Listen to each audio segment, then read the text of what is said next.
Welcome to 80K After Hours. I'm Kieran Harris, producer of the show, an investor in Murderers Are Us, a one-stop shop for all your murdering needs.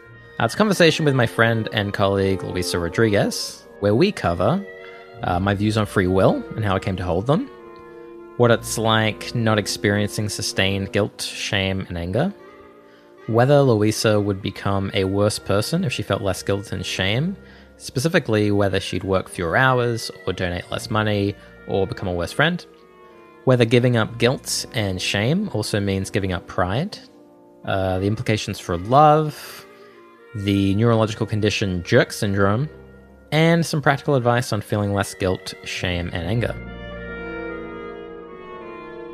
Jerk syndrome. Okay, so I've got someone, I feel angry at them.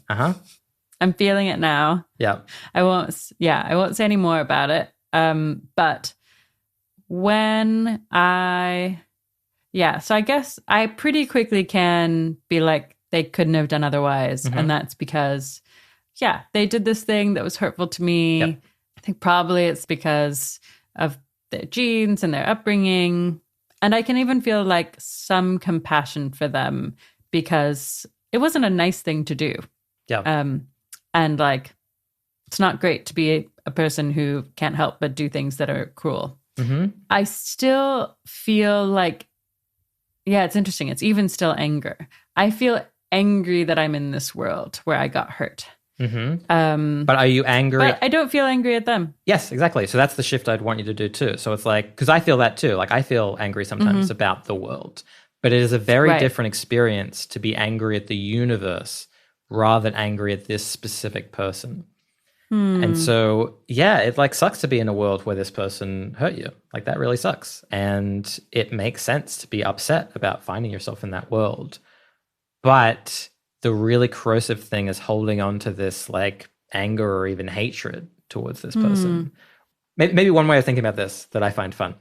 Okay, if we had total information, we might figure out that this person you're talking about, they have a condition, a neurological condition called jerk syndrome, okay? They have this. And it sucks to have jerk syndrome. Like, it's just like a problem. It's just like, it affects millions of Americans. It's like this horrible thing. And you say to me like, but they were a jerk. They really were a jerk. And I say, yeah, I know they have jerk syndrome, right? They have jerk syndrome. Yeah. And you go, yeah, but they shouldn't have been a jerk. And I go, yeah, but they've got the syndrome. And you go, oh, okay. And then I say to you, hey, it turns out they've got a pill to cure jerk syndrome. Yeah. So if we give them that pill and they no longer are a jerk anymore and they're like completely apologetic for what they've done to you, would you still be mad at them? And the thing I'm trying to get at is saying like you were mad at this person for their biology, for like just the lottery of their biology. Like that's the thing you're mad at. And obviously when you get into this, it feels like that's like untenable. It reminds me of another thing I do pretty naturally is like, and it's very similar to the tumor thing. I'm much less likely to ever feel angry or frustration or even disappointed with someone when they have mental health issues. Yeah. And so if it's like, the person canceled on me because they're struggling with depression and I'm just like, oh yeah, completely forgive. Like, no, they couldn't have come because their brain chemistry makes it impossible for them to leave the house most times. That feels fine. I mean, just feels actually totally fine. And it is just kind of funny that we really need a label for, like, I need the thing called jerk syndrome. Yeah, but maybe you should think of it this way. Like, actually, maybe you should literally be like, oh, they've got, like, I mean, you could try this. Maybe you could actually say when someone's a jerk, just be like, oh, they've got jerk syndrome. That sucks for them. Because again, you were totally right. Like, it would suck to have jerk syndrome. Like, that is not their best life. Like, if you woke up tomorrow with jerk syndrome and you were just mean to people or like doing these really thoughtless things, that would be sad. That would be sad, right? And like, actually, again, turning it back on feeling fortunate, like we, I think, don't currently have jerk syndrome. We're fortunate for that. We're lucky, and this person's unlucky. And, you know, we could easily have been in their shoes. There's no sense in which like they deserve to have our anger and we deserve like praise for not having it. It's just like, that's just the luck of the draw. The basic case for free will being an illusion. The example that he gives is of Charles Whitman, who was known as the clock tower killer. And Charles Whitman ended up killing, I think, 14 people. And he killed his wife and his mother, and then he killed himself too. Ugh. And he left what was basically a suicide note saying, I have no idea why I did this. I loved my family. I have no idea what was going on. I've just been flying into a irrational rage lately. I don't recognize myself at all. I think that you should perform an autopsy on me to see what happened. Wow. And so that's what they did. So, that's what they did. And they found that he had a tumor that was pressing into his amygdala. Wow. Which was exactly the kind of tumor and exactly the kind of place that you would expect someone to have done this sort of thing. Mm-hmm. And so when we hear about that case, we think, oh, okay, like that is exculpatory for most people. It's like, well, it wasn't Charles Whitman doing this. It was Charles Whitman plus this tumor. Plus the tumor. And maybe even mostly the tumor. And basically what Sam Harris and what I am saying is that this case of the tumor is not importantly different to every case, really. Mm-hmm. That it is effectively, it's tumors all the way down. That humans are biological machines. We're just biological robots, basically. And the scientist Robert Sapolsky, he makes this analogy with a car that's where its brakes have like broken down, and says that if a car's brakes stop working, you don't get mad at the car for this. Yeah. You just accept that the car is breaking down. Maybe you have to take it off the road. In the example of like someone who's dangerous, all those things still apply. But you don't get mad at it. Right. And so basically it is this realization that with perfect information, you could always have this explanation, like with Charles Whitman. It would be like, oh, this bit in a different part of his brain was the reason that he did X. And it doesn't have to be as extreme as this, the murdering case. It can be something that like, oh, a husband forgot his anniversary.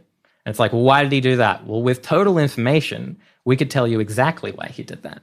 And maybe it was, something to do with his genetics. Maybe it was something to do with, what he had for lunch that day. Right. But there's going to be some explanation. And I believe that all actions are the result of prior causes.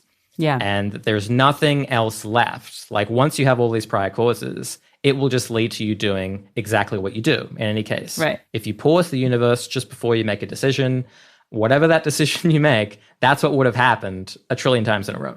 Yeah. And that if that's true, then you have to ask yourself this question, which I will ask constantly during this this conversation, and I do throughout my life: could someone have done otherwise? Whether it is murdering someone to just leaving the butter out. Could they have done otherwise? And if the answer is no, then I feel like that has big implications. Feeling bad about not being a different person. I believe it would be better for me to feel less guilt because we're making this assumption that I do think is totally plausible and probably even likely that me feeling less guilt about this would just be better in the long run. Yeah. And I believe that I'm just kind of along for the ride of how much my brain and body want to work. Mm-hmm.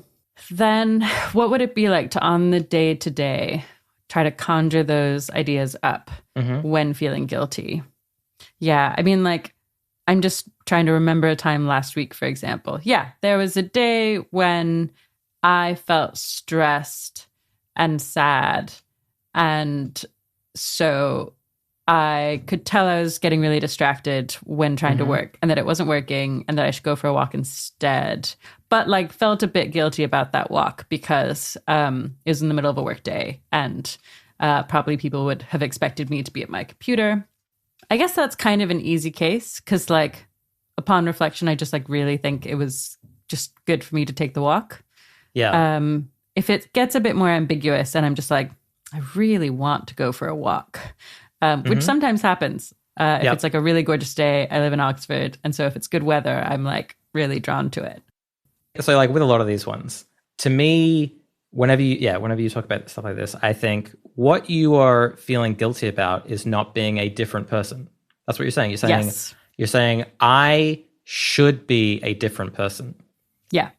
I think that makes about as much sense as me saying, I wish I was really tall and amazing at basketball, because then I could join the NBA and I would make millions of people happy and they would watch me and they would buy my jerseys. You know, we both agree that is like ludicrous. That's what it like reads to me when you're saying like, I wish I was the type of person who didn't want to go for walks during the day. Yeah. Like, but you are like, right. And I also like independently think that that's like a totally fine and good and healthy thing to do. Sure.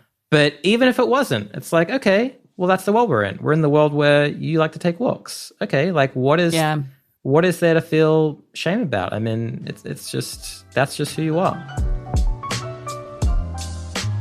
Implications for the criminal justice system. Take the criminal justice system, right? Like if I was designing that, you know, maybe I would still be putting the same people behind bars, but it would all be forward thinking. It would all be like, okay, no one decided to be criminals. This sucks for everyone who's going to go to jail. I'm so sorry about this, but we just can't have you out because you're violent. That is really horrible. Right.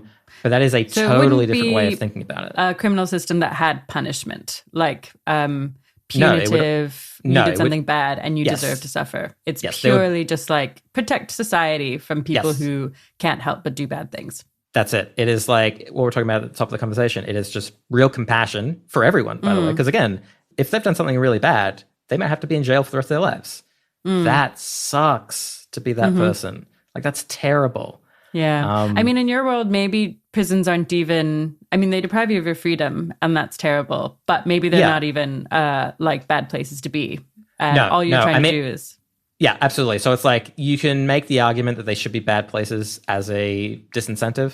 If you think that, if you think they're bad places, maybe people would avoid doing these crimes. I'm like very skeptical of that for very violent crimes where it's like, I don't think that it's like someone's about to murder a family. Right. And it's like, they're like weighing it up. Prison seems a little bad. I don't think so. I might not do that today. But yeah, you can make the case. But again, it would still be like with this compassion of being like, I am sorry we have to make this prison so unpleasant, but we've like run the numbers and we actually think that the world would be better off in this way. But you would still be like, we're sorry about this, right? Where it's like, that is not the vibe. And in fact, you know, a huge amount of what's going on in the criminal justice system is this retributive stuff, is this punitive stuff, is this like, you deserve to be punished, even if it has no benefit on society. Like, even if you really are very confident this person is not going to reoffend.